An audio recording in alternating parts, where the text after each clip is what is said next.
In the City Journal, he writes, Americans would do well to ponder a recent admission by a former British minister in the Blair government.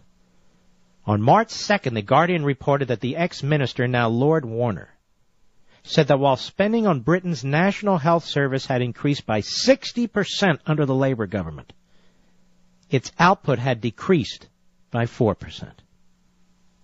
No doubt the spending of a Soviet-style organization like the National Health Service, NHS, is more easily measurable than its output, but the former minister's remark certainly accords with the experiences of many citizens who see no dramatic improvement in the service as a result of such vastly increased outlays.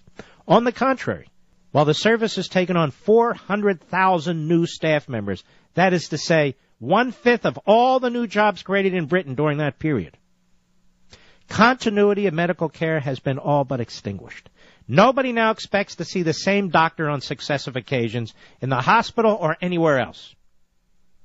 The ex-minister admitted that most of the extra money, which by now must equal a decent proportion of the total national debt, had been simply wasted. But his explanation for this state of affairs was superficial and self-exculpating.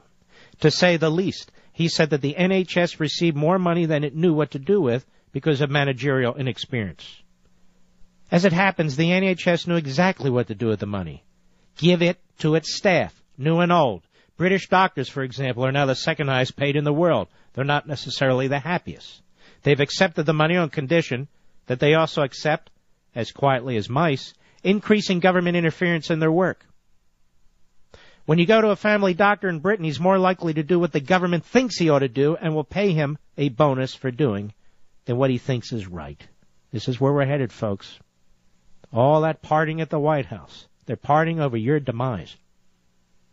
This is sinister, he writes, even when what the government thinks is right happens to be right. There is a possible explanation other than managerial inexperience for the waste, namely that the waste was intended and desired. Indeed, that it was the principal object of the spending. Experience has long shown that further spending by state monopoly suppliers of services benefits not the consumers but the providers. And they, ever more numerous, naturally vote for their own providers, the politicians. Thus, the NHS has become an enormously expensive method of ballot stuffing. Personally, I would rather have outright electoral fraud. It would be less expensive and slightly more honest. Dalrymple goes on. Just before the last election, the chief executive of one of the hospitals in which I once worked was overheard saying, "My job is to make sure that the government is reelected." The government's job, in turn, was to make sure that she remained chief executive. She also explained that the hospital could expect no increase in its government funding like other hospitals because it was located in an area in which most people voted for the government anyway. Theodore Dalrymple, a physician, contributing editor of the City Journal, which is a great publication. And he's a great writer and thinker. I think I said I don't always agree with him. I think almost always I do agree with him, as a matter of fact. Anyway, this is your future right here. This is the great utopia. You notice since I've been talking about utopia since I came on the air 6.5 years ago, been syndicated for over 3, wrote about it extensively in Liberty and Tyranny. You hear it everywhere now. Oh, utopia, utopia, utopia. Okay, good. Anyway, this is the great utopia. Now, we've talked about studies done by USA Today and others showing you that government workers are paid more in so many job areas and professions than in the private sector. The massive increase in government workers in our capital who are receiving over $100,000 a year exclusive of benefits. I mean, it's unbelievable. They steal our money and stuff their pockets. And that's what they're doing with government-run health care, stealing our money and stuffing their pockets. Here's another example.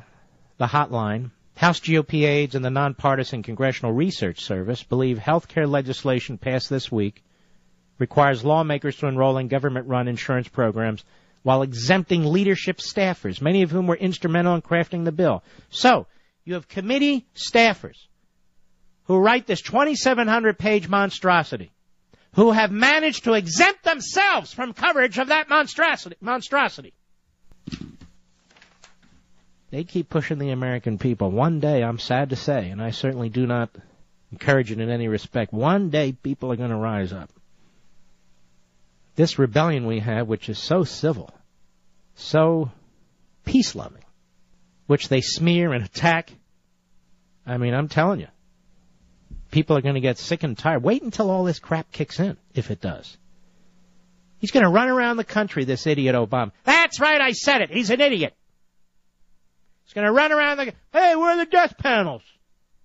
Hey, where's the hospitals closing? Hey, now he knows full well that they intentionally put triggers in this bill that don't take place until after the midterm election, and the really big ones until after the next presidential election. That's how deplorable and what a liar this guy is. And he hopes to be long gone after it all is put in place and you all are really pissed off, because then he can do what he always does. Don't blame me. I'm perfect. I did everything great. Just because the next president screwed up doesn't mean we were supposed to do it this way, not that way. He always covers his butt. CNN poll. Americans don't like the health care bill. Majority of Americans have a dim view of the sweeping health care bill passed by the House, saying it gives Washington too much clout and won't do much to reduce their own health care costs or federal deficits, according to a new poll. A CNN Opinion Research Corporation poll found 69% of those surveyed oppose the bill. Okay, let's round it up to 60, okay? 6 out of 10 Americans oppose it. In addition, 56% said the bill gives the government too much involvement in health care. 28% said it gives the government the proper role. 16% said it leaves Washington with an inadequate role. Well, those 16%, I think they're foreign students from some communist countries. They must have caught them in a poll. On the question of cost, 62% said the bill increases the amount of money they personally spend on health care. 21% said costs remain the same. That same 16% of foreign students, I guess, said it would decrease. Oh, boy. 70% of the respondents said they believe deficits would go up because of the bill, so forth. But don't worry, Obama promises it'll be fine. Same with that 8% unemployment rate. And don't worry, we're in the middle of a recovery, too. There's a housing boom about to start. An employment boom. All kinds of stuff about to start. Oh, what's that? Oh, unemployment's going to hover between 9 and 10% for the next decade? Oh, gee. Oh, gee, that must be James Buchanan's fault. I think it goes all the way back to James Buchanan.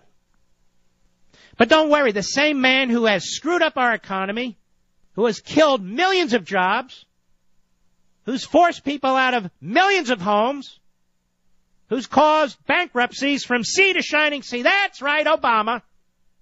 Now he's going to fix the healthcare system. Now he has those magical hands on the healthcare system, and I can't wait. Can you? What happened to that lady who was yelling in the audience a year or two ago about, I won't have to pay for gas, I won't have to pay for mortgage. The gas prices are going up. Gee, how did that happen? Could it be we're not drilling and refining? Must be the oil companies. Let's get them next. Hurry up. We're in a hurry. We got to nationalize and spread the wealth and do all these great things. You know why? It's historic. Yes, we've got to be historic. It's not historic. When you hear the word historic, I want you to think of perverse. It's perverse. I mean, when you look at Nancy Pelosi, do you think historic or perverse? When you look at Joe Biden, do you think historic or knucklehead? Speaking of Joe Biden today, the president's about to give his 4 millionth speech about how great he is and all his policies, and Joe Biden whispers in the president's ear and says a no-no. Do you have that cut, Mr. Producer? Cut 1. Go. There he is, our refined, intelligent, articulate vice president. That man is dumber than a 10-day-old fish.